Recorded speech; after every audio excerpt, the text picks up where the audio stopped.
उत्तर प्रदेश के एक छोटे से गांव बरईपुर की ये कहानी है। बरईपुर में वर्षों से एक अजीब अफवाह चली आ रही थी। लोग कहते थे कि आधी रात के बाद गांव के बाहर वाले पुराने कुएं के पास एक औरत दिखाई देती है।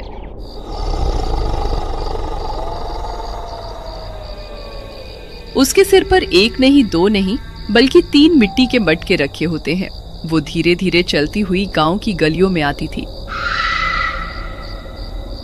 सबसे डरावनी बात यह थी कि किसी ने कभी उसका चेहरा नहीं देखा था। जो भी उसे देखने की कोशिश करता, अगले दिन या तो बीमार पड़ जाता या फिर गांव से गायब हो जाता था। गांव के लोग उसे 3 मटकों वाली चुड़ैल कहते थे। लेकिन कोई नहीं जानता था कि वो आखिर थी कौन। गांव में एक आदमी रहता था, राघव। वो शहर में नौकरी करता था। फिर एक दिन वो छुट्टी लेकर गांव आया। रात को चौपाल पर बैठा था, जहां उसके कुछ दोस्त औरत गांव वाले बैठे हुए थे। राघव उसी चुड़ैल को लेकर मजाक उड़ा रहा था। राघव, तुम शहर में रहते हो इसलिए इन बातों पर हंसते हो, लेकिन हमने अपनी आंखों से उस औरत को देखा है। वो रात को बिल्कुल चुपचाप चलती है, उसके कदमों की आवाज तक नहीं आती। सिर पर 3 मटके रखे होते हैं और वो हमेशा उसी पुराने कुएं की तरफ जाती है। देखो महेश, मैं ये नहीं कह रहा कि तुम झूठ बोल रहे हो, लेकिन हर रहस्य के पीछे कोई ना कोई वजह होती है। हो सकता है कोई औरत हो, कोई तस्कर हो, कोई धोखा हो। बिना जांच किए किसी को चुड़ैल मान लेना समझदारी नहीं है। बेटा, हमने जिंदगी में बहुत कुछ देखा है, लेकिन ऐसा कभी नहीं देखा। करीब 25 साल पहले भी एक औरत इसी तरह दिखाई देती थी, फिर अचानक गायब हो गई। अब पिछले 6 महीनों से वही साया फिर दिखाई देने लगा है। सबसे अजीब बात यह है कि वो कभी किसी से बात नहीं करती, लेकिन जिस रात वो दिखती है, उसी रात गांव के किसी न किसी घर से कुछ न कुछ गायब हो जाता है। कभी अनाज, कभी गहने, कभी पैसे। राघव का माथा सिकुड़ गया। उसे लगा कि मामला सिर्फ भूत प्रेत का नहीं है, कुछ और भी चल रहा है। अगली रात राघव ने जांच करने का फैसला किया। महेश, नरेश और गोपाल भी उसके साथ जाने को तैयार हो गए। चारों रात 11 बजे गांव के बाहर वाले पुराने कुएं के पास छिप गए। चारों तरफ सन्नाटा था। हवा में अजीब सी ठंडक थी। रात के लगभग 12 बजे अचानक दूर से घुंघरुओं जैसी हल्की आवाज सुनाई दी।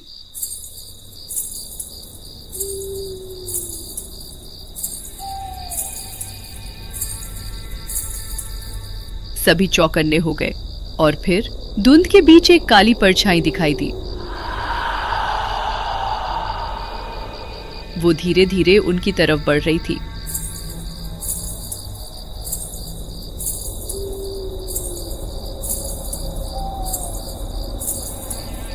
उसके सिर पर सचमुच 3 मटके रखे हुए थे। सबकी सांसें रुक गईं।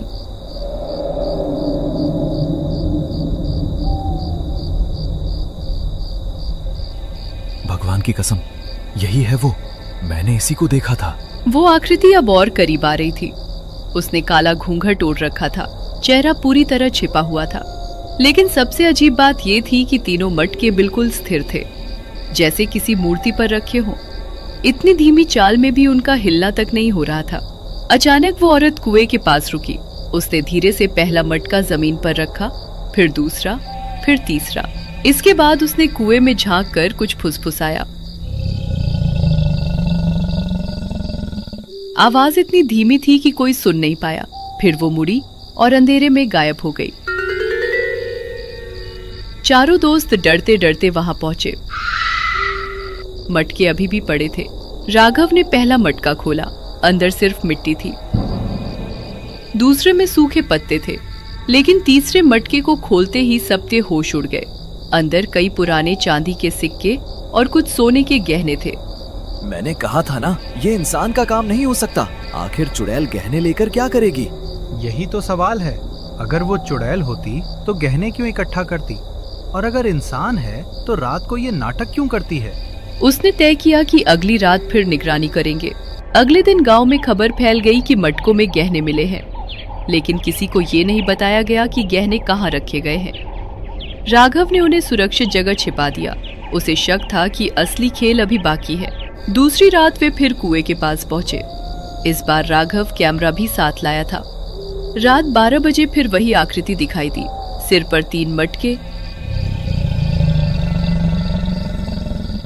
धीमी चाल, घूंघट, सन्नाटा। लेकिन इस बार राघव ने ध्यान से देखा और एक छोटी सी बात उसके दिमाग में बैठ गई। उस औरत की चाल बिल्कुल किसी बूढ़ी महिला जैसी नहीं थी। उसकी चाल मजबूत थी, जैसे कोई जवान आदमी भारी सामान लेकर चल रहा हो। औरत कुएं के पास पहुंची, लेकिन इस बार उसने अचानक कहा, जो भी मुझे देख रहा है वापस चला जाए, वरना अगली सुबह सूरज नहीं देख पाएगा। चारों के रोंगटे खड़े हो गए। आवाज किसी औरत की थी, लेकिन उसमें कुछ अजीब था, जैसे कोई जानबूझकर आवाज बदल रहा हो। राघव धीरे से उसके पीछे चल पड़ा। बाकी 3 दोस्त डर के मारे पीछे रह गए। औरत गांव के बाहर पुराने आम के बाग की तरफ बढ़ी। वो एक जर्जर हवेली के पीछे पहुंची, फिर अचानक गायब हो गई।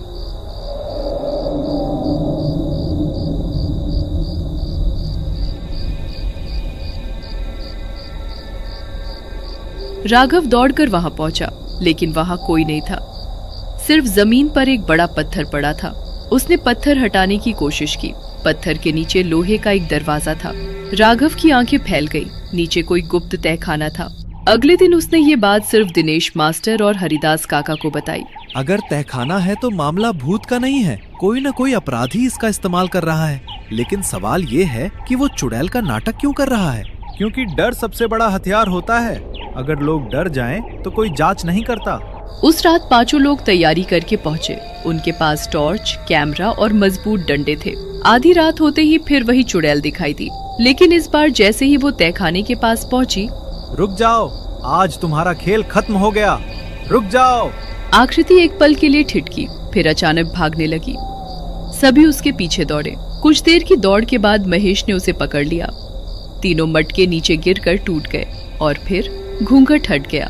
सभी की आंखें फटी रह गई। वो कोई चुड़ैल नहीं थी, बल्कि गांव का ही पुराना सुनार भगत राम था। लेकिन तू तो 6 महीने पहले शहर चला गया था। हाँ, यही तो मैं चाहता था कि लोग समझें। मैं गया नहीं था, मैं यहीं था, इस तहखाने में। सभी लोग स्तब्ध रह गए, लेकिन कहानी अभी खत्म नहीं हुई थी। राघव ने पूछा, गांव वालों के घरों से चोरी हुए सामान का क्या? वो सब मैंने चुराया था। चुड़ैल की अफवाह मैंने ही फैलाई। लोग डरते रहे और मैं आराम से चोरी करता रहा। लेकिन तभी हरिदास काका का चेहरा पीला पड़ गया। उन्होंने कांपती आवाज में पूछा, तो 25 साल पहले वाली औरत कौन थी? भगत राम का चेहरा अचानक बदल गया। उसकी आंखों में डर उतर आया। पहली बार वो सचमुच घबराया। वही तो वजह है कि मैंने ये सब शुरू किया। 25 साल पहले मेरी माँ इसी गांव में रहती थी। लोग उसे डायन समझते थे, क्योंकि वो रात को सिर पर 3 मटके रखकर दूसरे गांव पानी बेचने जाती थी। एक रात कुछ लोगों ने उसे चुड़ैल समझकर मार डाला। मरने से पहले उसने कहा था कि एक दिन सच सामने आएगा। जब मैं बड़ा हुआ तो मुझे ये बात पता चली। मैं बदला लेना चाहता था। मैंने चुड़ैल की कहानी को फिर जिंदा किया, ताकि गांव वाले डरें और समझें कि अफवाहें कितनी खतरनाक होती हैं। लेकिन धीरे धीरे लालच बढ़ गया। मैंने चोरी शुरू कर दी। सभी लोग चुप थे। ऐसा लग रहा था कि रहस्य खत्म हो गया। लेकिन तभी तहखाने के अंदर से अचानक किसी औरत की आवाज आई, भगत राम, भगत राम। आवाज बिल्कुल साफ थी। भगत राम, अब चलने का समय आ गया है। भगत राम का चेहरा सफेद पड़ गया। नहीं नहीं, ये नहीं हो सकता। तहखाने के अंदर से ठंडी हवा का तेज झोंका निकला और फिर सभी ने देखा, तहखाने के अंधेरे में एक धुंधली आकृति खड़ी थी, सिर पर 3 मटके। इस बार वो भगत राम नहीं था। सभी के सामने खड़ी आकृति धीरे धीरे आगे बढ़ी। भगत राम डर के मारे चीख पड़ा, नहीं, ये नहीं हो सकता, नहीं। अगले ही पल तेज हवा चली। कुछ सेकंड बाद जब रोशनी वापस आई तो वो आकृति गायब थी, लेकिन भगत राम जमीन पर बेहोश पड़ा था। उसे अस्पताल ले जाया गया। होश आने पर उसने सारी चोरी कबूल कर ली। गांव वालों का सामान वापस मिल गया। उसे जेल हो गई। लेकिन आज तक कोई नहीं जान पाया कि उस रात तहखाने में दिखाई देने वाली आकृति कौन थी। क्या वो सचमुच भगत राम की माँ की आत्मा थी? बरईपुर के लोग आज भी उस पुराने कुएं के पास रात में नहीं जाते, क्योंकि कई लोगों का दावा है कि अमावस्या की रात धुंध के बीच एक औरत दिखाई देती है, जिसके सिर पर अब भी 3 मटके रखे होते हैं और वो किसी को नुकसान नहीं पहुंचाती, बस चुपचाप पुराने कुएं के पास खड़ी होकर जैसे किसी का इंतजार करती रहती है।